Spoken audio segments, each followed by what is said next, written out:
ভারী তুষারপাতে ব্যাপক বিপর্যয় দেখা দিয়েছে ইউরোপ জুড়ে। তুষারপাতে ফ্রান্সে 5 জন সহ মারা গেছেন 6 জন।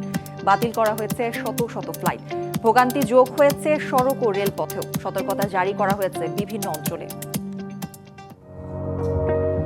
বেশ কিছুদিন ধরেই এমন তুষার ঝড়ে বিপর্যস্ত পুরো ইউরোপ। ভারী তুষারপাতে ফ্রান্সের দক্ষিণ পশ্চিমাঞ্চলীয় লঁদ এলাকায় বরফের কারণে পৃথক দুর্ঘটনায় 3 জনের মৃত্যু হয়েছে। এছাড়া প্যারিসে 2টি সড়ক দুর্ঘটনায় প্রাণ হারান আরও 2 জন। সতর্কতা জারি করা হয়েছে দেশটির 38 জেলায়। কর্তৃপক্ষ জানায়, রুয়াসির শার্লট দ্য গল বিমানবন্দরে 40% ফ্লাইট বাতিল করা হয়েছে। একই সময়ে অর্লি বিমানবন্দর 1/4 ফ্লাইট বাতিলের পরিকল্পনা করা হয়েছে। I can describe the situation from science. খুবই খারাপ, হতাশাজনক, বিরক্তিকর। আপনি কল্পনা করতে পারবেন না আমরা 4 দিন ধরে কি অনুভব করছি।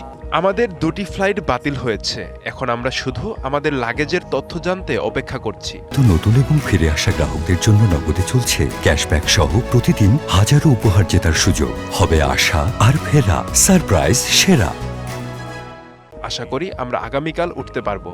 Riga, then from Riga to Amsterdam. শত বিপর্যয়ের মাঝেও অনেকে আবার নেচে গিয়ে উপভোগ করছেন এমন তুষারপাত। আমি অনেক খুশি। কয়েক বছর ধরে আমি তুষারে আনন্দ নেওয়ার সুযোগ পাইনি। আমি মনে করি এটা ফ্যান্টাস্টিক।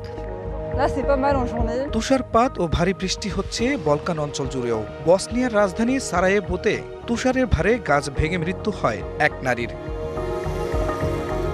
নেদারল্যান্ডসের এসকেপ হোল বিমানবন্দরে 400টির বেশি ফ্লাইট বাতিল করা হয়েছে। ফ্লাইট বিপর্যয়ে ভোগান্তিতে পড়েছেন শত শত যাত্রী। বন্দর কর্তৃপক্ষ বলছে, বিমানের বরফ গলানোর তরলও প্রায় শেষ হয়ে গেছে।